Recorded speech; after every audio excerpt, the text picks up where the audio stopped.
Já para pensar por que alguns segmentos corporais têm uma movimentação limitada, em compensação, outros segmentos corporais possuem aí uma ampla variedade de movimentos?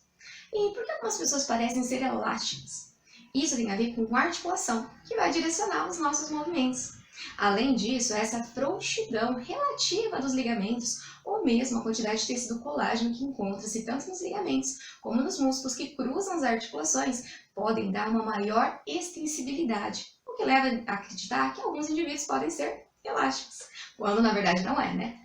Então, lápis e um caderno na mão. Tem mais uma videoaula? Roda a vinheta! Voltando aqui para o estúdio de gravação, vamos entender aí de casa o que são articulações. Articulações são estruturas que permitem a comunicação entre duas ou mais peças rígidas do esqueleto, ou seja, os ossos. Além disso, as articulações elas podem ser classificadas de acordo com a sua estrutura e também de acordo com os seus movimentos. Se eu levar em consideração a sua estrutura, está pensado aí em tecido conjuntivo que interpõe entre as peças ósseas, e se há ou não uma cavidade articular. Para isso, então, nós temos três tipos. As fibrosas, que são aquelas responsáveis pela união dos ossos, por exemplo, do crânio. É constituído por um tecido conjuntivo denso, interposto entre essas peças ósseas. Além disso, se for uma articulação encontrada lá nas suturas, ela não tem qualquer movimento. Sendo assim, a gente considera como sinartrose. Agora, as fibrosas, elas podem ser classificadas não só em suturas, mas também as sindesmose, como a dento-alveolar, que também não permite movimento. Na verdade, se permitir movimento é porque aquele dente está mole. Além disso, são as sindesmoses do tipo golfose. Além disso, nós temos também a sindesmose aí, tibiofibular e radioulnar, encontrada tanto na região média do rádio da una, como também lá na região inferior e média entre tíbia e fíbula. Só que nesse caso, essas sindesmoses, elas permitem uma limitação aí em movimento, sendo considerada como anfiartrose. Um outro exemplo seriam as articulações cartilagíneas, ou seja, aquela onde as peças ósseas elas são conectadas ou por cartilagem hialina ou por fibrocartilagem. Um exemplo de cartilagem hialina seria a lâmina epifisial, aquela responsável pelo crescimento em comprimento. Só que não há qualquer tipo de movimentação, sendo consideradas aí como sinartrose. Agora, existem as que são constituídas por fibrocartilagem, interposta aí entre as peças que se articulam, e serve também para absorver choque e sustentar o peso corpóreo. Um exemplo seria o disco intervertebral, localizado entre as vértebras, ou então a síntese púbica, entre os ossos púbicos.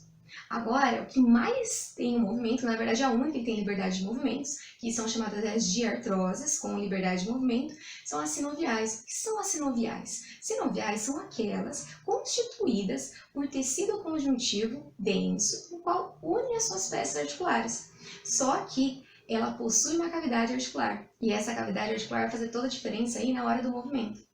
Só que mesmo essa articulação, ela pode ter um movimento com 2 ou 3 eixos, ou então ela pode só ser uniaxial, numa única direção, porque é exatamente isso que as articulações fazem, elas direcionam o movimento. Vamos entender então como essas articulações do tipo sinovial, elas são aí distribuídas de acordo com o seu movimento. Um exemplo seria esse aqui, no caso do fêmur e também do acetábulo. Esse encaixe é chamado de encaixe tipo esferoide. Então, é uma articulação classificada como um esferoide, onde uma estrutura é côncava e a outra é convexa. Mais ou menos assim, é como se eu tivesse uma bola de golfe e ela se encaixasse numa estrutura que fosse o seu receptáculo.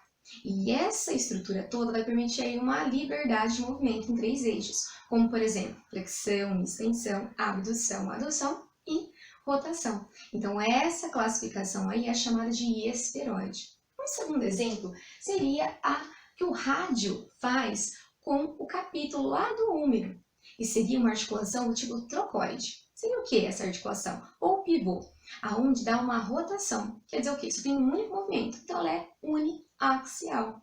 Então, seria o nosso segundo exemplo, que seriam as trocoide ou em pivô.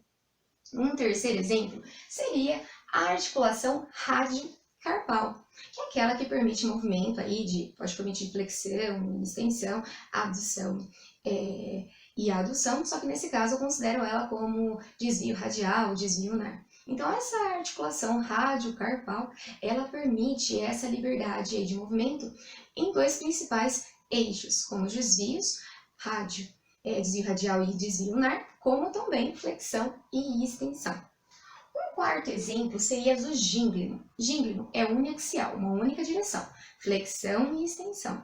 Está presente na articulação do cotovelo, como também lá na articulação talocrural, que fica entre os ossos aí da tíbia fíbula com o osso talos, presente lá nos ossos tarsais. Um outro exemplo seria esse número 5 aqui, que são os de deslizamento. Alguns autores não consideram como movimento, né?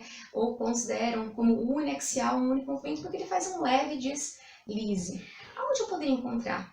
Esse tipo de articulação ele está presente lá na articulação acrômio-clavicular, como também está presente entre os processos vertebrais, entre as vértebras, que tem os processos articulares superior e processo articular inferior.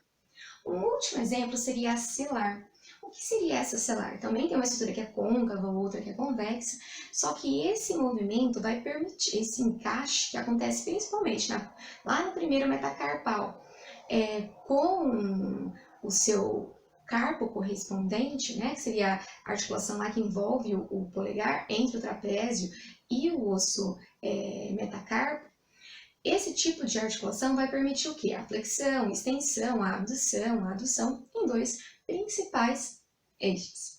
Então, se vocês gostaram da videoaula de hoje, não esqueçam de dar um like nos nossos vídeos e também se inscrevam no nosso canal. Aproveito para falar, ativem o sininho para acompanhar as próximas videoaulas. Até lá!